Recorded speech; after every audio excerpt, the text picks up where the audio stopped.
Si no, si no me ven muerta, entonces no es importante, porque para ellos morado es una bobada, que le peguen a uno es una estupidez. Entonces yo opino que si uno hace una demanda ante esto, es porque es importante, no necesariamente tiene que estar uno muerto para que le pongan a uno cuidado.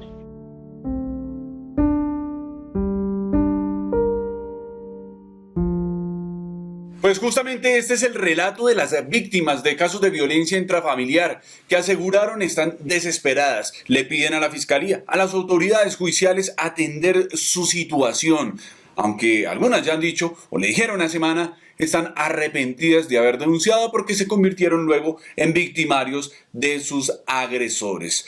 De ahí es donde sale justamente, podría entenderse de alguna manera, un oficio, un documento que envía al Tribunal Superior de Bogotá a la Fiscalía, al fiscal general Francisco Barbosa, para que instruya a sus delegados en una actuación oportuna y no revictimicen a estas mujeres que se atrevieron a denunciar. Hay varios factores en torno a los procesos de violencia intrafamiliar, de violencia de género en particular. Por ejemplo, el exdirector de Medicina Legal, Carlos Eduardo Valdés, trata de explicar de alguna manera por qué ocurre o básicamente por qué está pasando esto de la impunidad en los casos de violencia de género. Se desestima la gravedad de los hechos, no se le da la connotación necesaria a esto.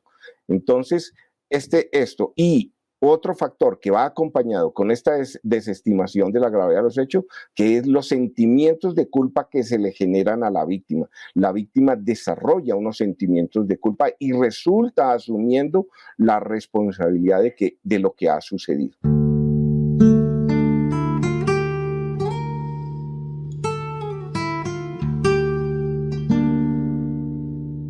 Semana habló con las víctimas de este delito, de este flagelo de la violencia intrafamiliar, y ellas aseguraron por qué, o más bien explicaron, por qué consideran que denunciar fue un error. Se metieron en un proceso que duró años y que al final terminó dejándoles gastos económicos, problemas con otras personas, amenazas, intimidaciones, incluso desplazamiento de sus lugares de origen. Les toca esconderse y, dicen ellas, la fiscalía les entregó un documento, un papel, con un número de teléfono para que llamaran en caso de emergencia. Dicen, esa ha sido la única medida de protección. Yo hice todo lo posible para que mi caso se moviera. Por eso hice público mi caso, por redes sociales, por televisión, por radio, para que mi caso se moviera y que entienda la gente que esto no es un juego. Y aún así, ni haciendo público por todo lado me ayudó la fiscalía ni nada. Entonces, realmente uno no sabe ni qué pensar, ni qué hacer. Porque después que uno corresponde y que, ay, que mire, que ella sí también es guache. Entonces uno piensa hacer las cosas por el lado bien y no ayudan. Entonces uno no sabe ni qué realmente hacer ante estos casos.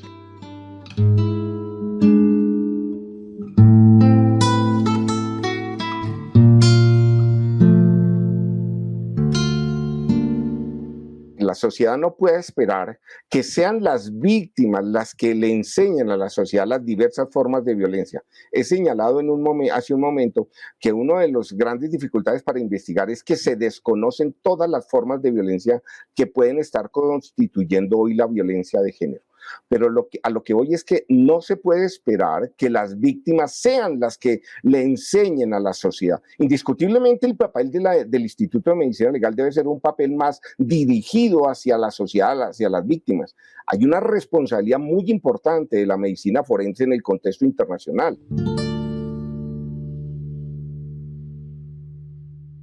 La carta que envió el Tribunal Superior de Bogotá coincide con un pronunciamiento muy contundente que entregó el presidente de la Corte Suprema de Justicia, donde asegura que el sistema penal colombiano fracasó en la protección de los derechos de la mujer y de los niños en casos de violencia intrafamiliar, también en casos de abuso sexual, que la Fiscalía no cumplió su labor.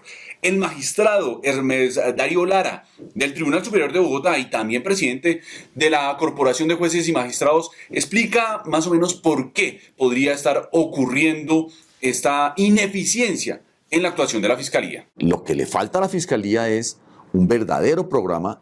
Y yo invito al país a que le exijan al fiscal general de la Nación que muestre cuáles son los mecanismos, cuáles son los planes y proyectos de profesionalización del CTI, del Cuerpo Técnico de Investigación, para que no sigan llegando personas que pueden tener la mejor voluntad, pero no tienen conocimiento de un proceso penal.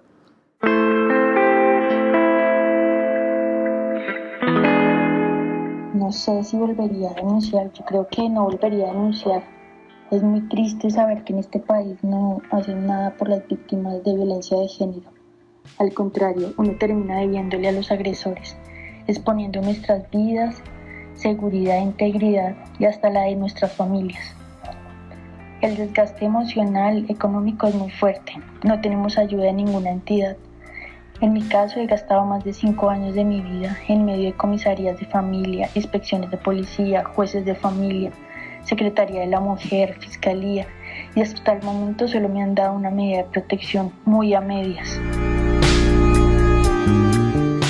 Unos últimos factores que contribuyen a la falta de investigación son la condición psicológica social de la víctima, toda vez que estos actos tienen que ver en su buena medida con las intimidades familiares, las intimidades laborales, las intimidades sociales. El magistrado Lara incluso recordó episodios de toda su trayectoria profesional y cómo se encontró con situaciones bastante particulares y que darían muestra clara, evidente, de que hay una falta de profesionalización por parte del personal de policía judicial, incluso de fiscales que atienden esta clase de delitos.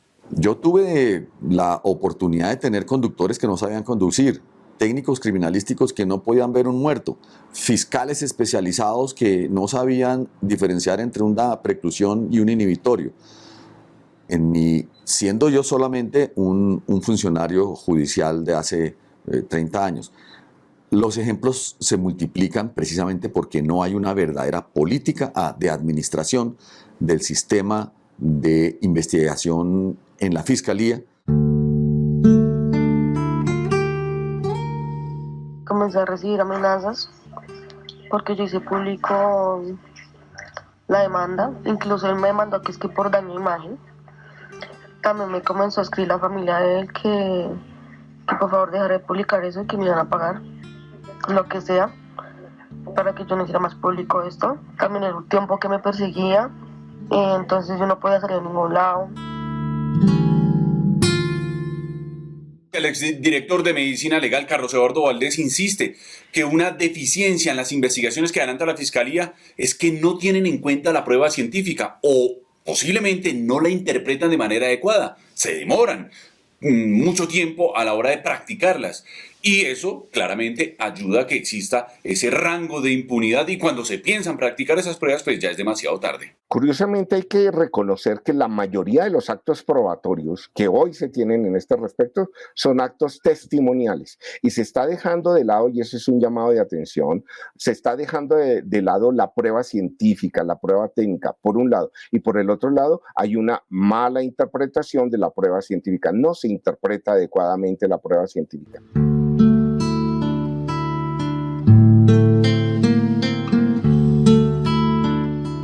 Asimismo, fue revictimizada en cada audiencia que tuve o que tengo, al volver a exponer el caso, a recordar cada tipo de maltrato, además de los improperios que me hace el abogado y mi agresor en cada citación a las audiencias.